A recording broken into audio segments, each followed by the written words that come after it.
Hey everyone, it's been about 2 months since I picked up that Wacom Mobilestudio Pro, the 16-inch version. I did a review of that a couple weeks ago, and so I thought I would do this quick little follow-up review to talk about some of the things that have changed and what I think about using this device after a couple months. So overall, I still love it. It's beautiful. I use it almost every day for retouching, drawing, things like that.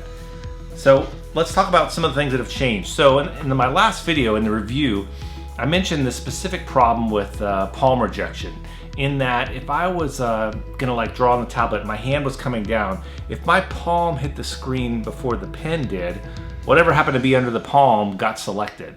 So the only way I could really get around that was to kind of come down like this, where the pen tip is about to touch first, and I see that pen cursor, and then it kind of did the palm rejection fine. So I didn't think that was the way it should be working, and luckily they've released a new driver update probably in the last couple weeks. It's version 6.3.20-7, and that particular version seems to help a lot with the palm rejection, so I can come down with the palm and it works a lot better. They might have even released another version since then, I don't know. I'm kind of afraid to install new versions without seeing a particular problem that's being addressed, but very happy with that new update. That seems to help to alleviate that problem. Now, one way you can negate this as well is to use something like this. This is one of those little wrists. Here, put it on here.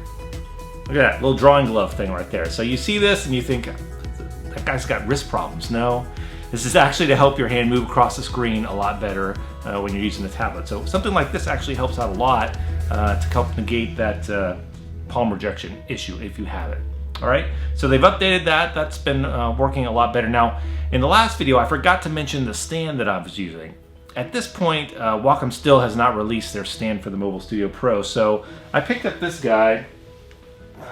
This is the Artisul stand, A-R-T-I-S-U-L. Now, it's kind of like a generic tablet kind of stand, and if you can see here, it just kind of pokes open like this, and you can kind of rotate this around to get different positions, so something like this, or a little bit more vertical.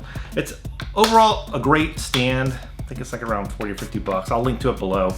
The only issue I have with it really is that when you pack it up, you get this little bulge sticking out here. So no matter which way you kind of orient this, I guess that's the best view of it there. You get this kind of sticking up part over here. So I'm not too excited about that, but overall it's pretty, solid. It doesn't bend or shake too much when I'm drawing on it. So it's a good stand to have.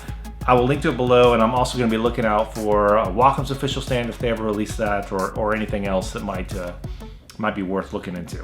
Now, when I did my original review a couple weeks ago, I mentioned this particular keyboard. It's made by a company called Anker, A-N-K-E-R. It's a great, thin, rechargeable keyboard for the device. Only problem is, I come from a Mac background, so if I'm gonna get a keyboard to use with this, the first thing I'm gonna do is go in there and use a software app or some sort of registry change to let me reassign these keys to be more Mac-like. And basically that means swapping the command and control keys, if you've ever done that before, and some other ones as well. So as I'm working, I'm drawing with my left hand and my right hand is on the keyboard. And if you've ever used keyboard shortcuts in Photoshop, you know that Command Z on a Mac or Control Z on a PC is undo. But if you throw that Alt, or Option key into the mix, so like Command Option Z, that's step backwards. So that's undo plus step backwards, meaning you keep undoing previous steps. It's a way to go back up your, the chain of all the changes you've made. However, with this particular keyboard, that combination, Command Option Z on the left side, does not seem to work.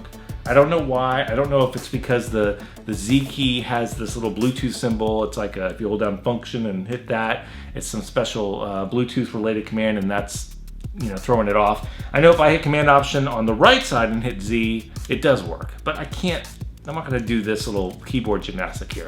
I tried some options to swap the keys and things like that. I couldn't get it to work. So I went looking for a new keyboard, and I found this one. As you can tell, it looks almost identical to that Anker keyboard. A little bit different. It's a little bit thicker in the profile here. It's also battery powered, where the other one is rechargeable. This happens to be made by a company called IXCC, and it is the Ultra Slim Bluetooth keyboard, model IU002. very technical. I'll link to it below. I've had this keyboard for a couple weeks and I absolutely love it. I've had no problems using Command Option Z on the left side because there's obviously no special keyboard commands down here that I can see, and so it's been working great, and I'll link to it below.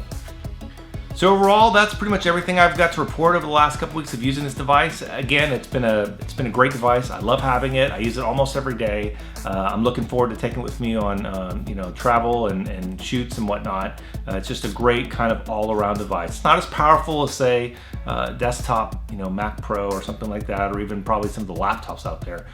But it gives me a lot of the functionality that I'm not going to get with something, say, like an iPad Pro, because I get to run all of my apps and have all of that data, that file system with me at all times. So hope you've enjoyed this video. If you found it helpful, I would love a thumbs up or a subscribe. Be sure to watch my original review, which happened a couple weeks ago, because in that video I get a little bit more detailed about what I liked and what I didn't like and some of the issues I saw overall with it. And thanks so much for watching. I appreciate it.